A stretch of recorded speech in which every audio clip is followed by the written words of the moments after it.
Lords of War, Elves vs. Lizardmen, Volume 1. Written by Martin Vaux and read by Tom Barratt. Part 4. The Ashwalker. King Ctenok, ruler of Clan Petros, was dying. Savage wounds inflicted to his head and neck meant that flying was becoming increasingly difficult. The great Pterodon had not communicated as much to Droka Clantos, but the Lizardman commander knew that it would not be long before they would be forced to land. As blood streamed from Ctenok's wounds, Droka looked up to the pure blue sky, then down to the pure blue oceans. He could see land on the horizon, the baking grey wastes of the ashen savannah. Salvation, he thought. There was still a chance. Droka held the dragon's egg tightly in his hands. In all his years, Droka had never heard of a lizardman venturing north of the partition, let alone a cohort bold enough to steal from the elves. He was, therefore, filled in equal parts with joy and fear. Joy that he had been successful, but fear that he would be unable to deliver the relic to the temple of Xotl in time. The raid had taken place under the cover of darkness, aided and abetted by elven magic. Somewhere in the Seven Kingdoms, a group of traitorous elven stormcallers had summoned a maelstrom, which he and his fellow interlopers had used as a shield, obscuring their movements as they engaged in their grisly task. Alas, the elven sorcery had long since faded, and King Ctenok had been forced east, out to sea, where he had flown a roundabout route to avoid the partition. Now, as Ctenok's mighty wings beat against the air and blood trickled across the huge beast's wings, Droka could at last see the ash fall. There was little chance they would make it to the rendezvous point, however, and as Droka looked at the quillshots and compy dashers who made up the rest of his company, nestled behind him on Ctenok's broad back, he feared for them. Their chance of returning to Soria alive seemed slim at best. "You must set us down, great king," Droka shouted to the mighty Pterodon. "You must return to your people alive, at least. You might lead them in the great battles to come." Ctenok opened his enormous beak and screeched. As he did so, the booming sound was not the only thing to erupt from his throat. A mist-like shower of gore rained down over Droka and his band of warriors, and the king's eyes rolled wildly in his skull. The ancient creature was not long for this world. Droka knew that nothing grew out in the wilds of the ashen savannah. For hundreds of years after the Cold Blood Rebellion, the few remaining elven dragon riders, led by Calanon, the elf high king, had led a campaign of total destruction across South Nuviel. They had scorched not only the old forest, but the very earth beneath it, leaving only league after league of grey slag, every last nutrient purged from the once fertile soil. The presumed goal of this devastating show of power had been, the elders believed, to flush out any remaining battalions of lizardmen hiding amongst the trees. The few who remained that far north at that stage of the war were all lizardmen raiders, bands of highly trained guerrilla fighters who had worked in teams to sabotage, assassinate, and murder any elves or elven brigades seeking to tame them or venture into territory by then controlled by the tribes.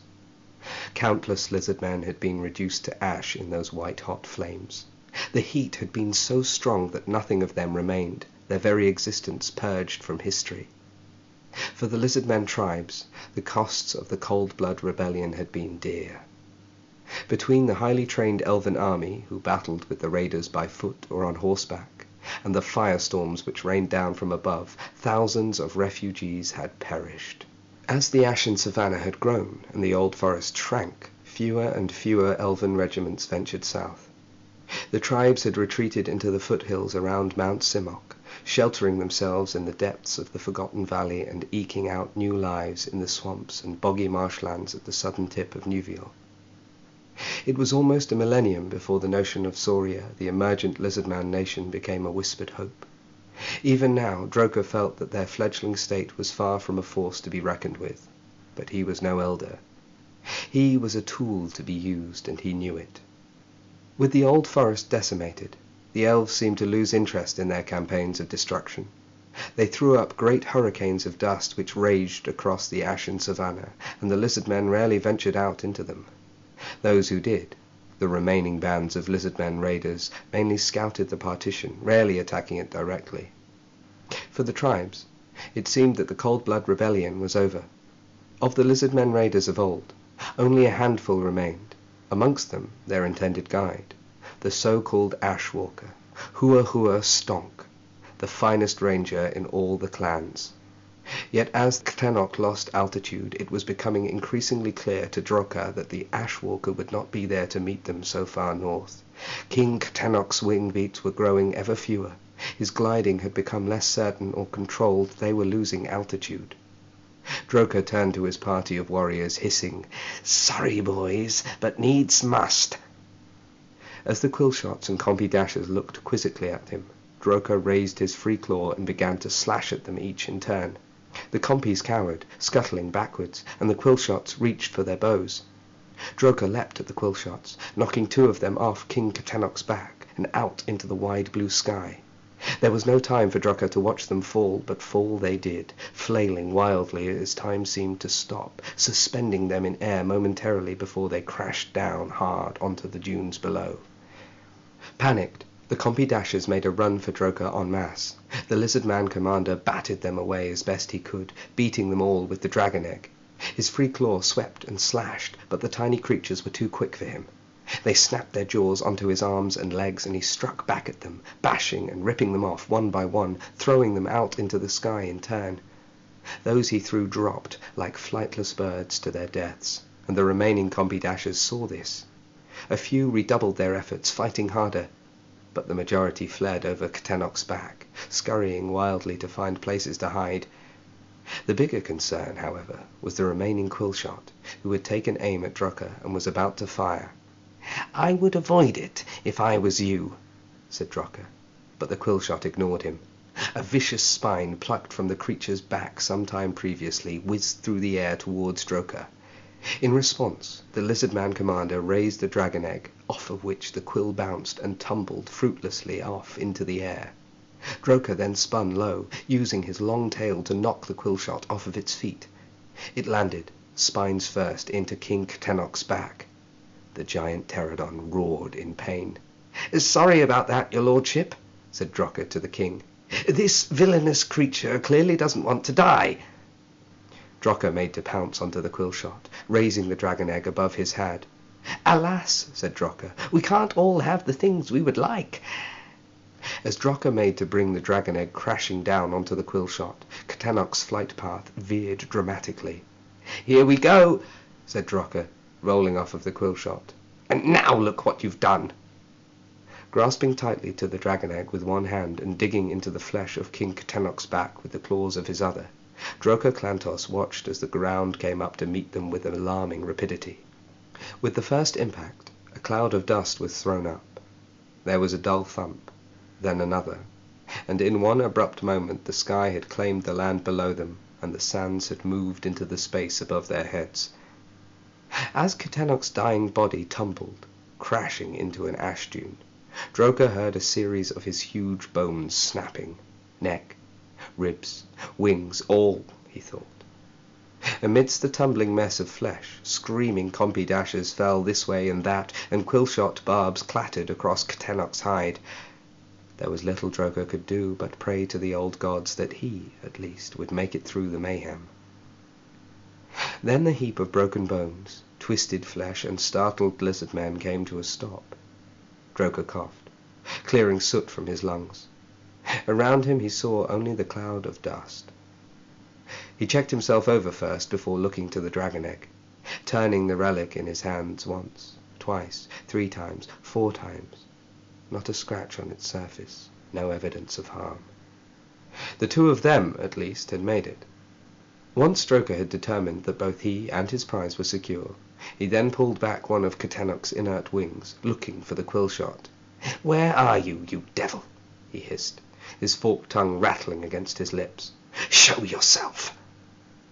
As Droka waded through the mangled remnants of King Ctenok, he began to chuckle, happy, overwhelmingly happy that he was alive. Moments later, when he found the Quillshot stone dead, Droka then laughed. The laugh turned into a cackle, and the cackle turned into a hoot. The quill shot had somehow become impaled on its own quills. It was peppered with them, its cold corpse lolling on its back, still embedded in Ctenoc's leathery hide. "Well," chuckled Droker, his tongue flitting between his long, sharp teeth, "that serves you right for being such a rancorous species." At that moment, two compy-dashers ran out from beneath Ctenoc's body and leapt at Droker's flanks. Another screeched behind him, clearly looking to attack. He was surrounded. "Oi!" shouted Droker. "Easy now, boys." A compy-dasher jumped for his throat, but Droker ducked out of the way. "Can't you see that I was trying to save you?" he said, appealing. "Can't you see that without me you would all be dead already?" The compy-dashers halted their attack, and two of them cocked their long necks questioningly. More of the brightly coloured creatures emerged from the tangled mess of wings and bone, looking to Droker for an explanation. "Well, look, dear allies, why would I want to kill you all? You're adorable little beasts. Trouble is, the king here was about to crash land," Droker said, lifting one of Ctenoc's lifeless wings. "And we needed to lose ballast. You know, ditch the dead weight." The compy-dashers did not understand. They stared at him, their beady eyes full of hunger and little else. "I got rid of the others to save the rest of us," Droker said. "We're the only ones who matter. Don't you see?" 3 or 4 additional compy-dashers crawled out from under King Ctenoc's corpse, and the group of them began to coo and warble appreciatively. "That's a bit more like it," said Droker, grinning. He tossed the dragon egg from one hand to the other and held it out towards the compies.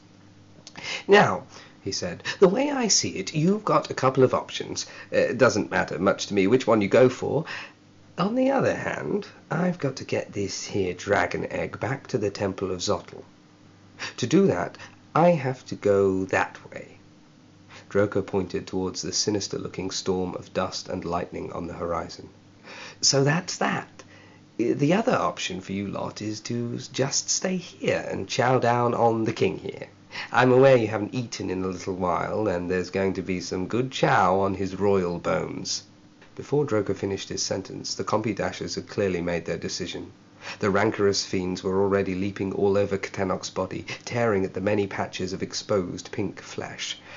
"Well then," said Droker, "I'll try not to take that personally." Droker looked out at the ashfall and sighed. The billowing storm was enormous, its clouds streaked with fiery wrath. As he listened, he could hear the endless drone of thunder reverberating out from it, echoing over the wastes.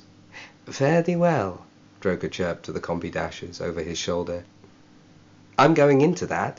The compy-dashers paid him no heed, so Droker began his long walk, muttering to himself about the short attention span so evident in the degenerate bloodline of Clan Soros. Way off on the skyline, just under the cover of the ashfall, Hua Stonk sat and waited. He had covered himself in a thick coat of slag and squatted on top of a high dune. Behind him the storm blew and lightning crackled, but Hua knew it was all for show. He had ventured through the ashfall any number of times, and like most elven magic, the maelstrom was little more than a cacophony, a loud, fearsome illusion. As the sun came down in the distance, Hua watched as the desert of cinders turned slowly from light grey to shadowy black. Others feared this environment, thought Hua, but he had spent so much time in the wastes that he preferred the dry heat to the dank, claggy marshes in which he was raised. To be back out on the dunes felt, to him, sincerely refreshing, especially compared to the decades he had spent training podlings out in the forests, knee-deep in mud. As the 2 great moons rose up over the horizon, Hua strained his old eyes and tracked Droker Klantos's progress from afar. Hua had met the obnoxious blue Lizardman many years before and hadn't thought much of him then. The creature appeared to be more of a pet to King Tetras than anything else, and pets to Hua seemed to have more in common with slaves. In 5 nights, the alignment of the moons would mean that it was time for the ceremony, time for the dragon egg to be deep within the temple at Zotl. Hua had sworn on his life that he would deliver the wretched ovule in time. but the death of King Tenok, as he had witnessed it, was a serious inconvenience. The ceremony could not be delayed, of that he was well aware, but Drokaklantos was making slow progress over the dunes, and Huahua was reluctant to walk all that way just to tell him to pick up the pace. Instead, Huahua used the opportunity to look out at the partition. It stretched so far to the east and west that even from so far away Huahua could not see its whole width without turning his head. The structure was, he had decided long ago, a majestic work of art. Barbaric, yes, and primitive, but it was beautiful all the same. When he was younger, Huahua used to dream of exploring the tunnels and forts of the partition, stalking it, taking ownership of it, and claiming a section of it for himself. For now, however, he was far more interested in any activity on this side of the wall. He had so far noticed none, which suggested that either the elves were not aware that the dragon egg had been stolen, or that they simply had not calculated their response. Whatever else happened, Huahua knew they would come for the egg. War was inevitable now. Huahua tried not to worry about such things, but unlike many of his kin, he remembered the dragon riders, flying by the light of the moon. They had always attacked when the heat of the sun had waned, when the air was cool and lizardmen became cold and witless, drunk with sleep. He remembered the slaughter, the wrath of Kalanon, the one-eyed. Reaching around his belt, Huahua felt first for his blowpipe, then second for his flute. The two looked similar by design, but it was the latter he was truly seeking. He had been the one who had taken the Elf King's eye. It had been he who the elders had celebrated as a hero. It was he who all these years later still dreamt of one day taking Kalanon's other eye, still dreamt of killing him. It was a dream, he feared, that would never be realized. The Ashwalker pulled his flute out of its sheath and looked at it in his scaly hands before clearing his throat. He then brought the pipe to his lips. Tomorrow, he thought, there might only be time for war, but for tonight, while the skies were still clear and the savannah still empty, there was time yet for beauty.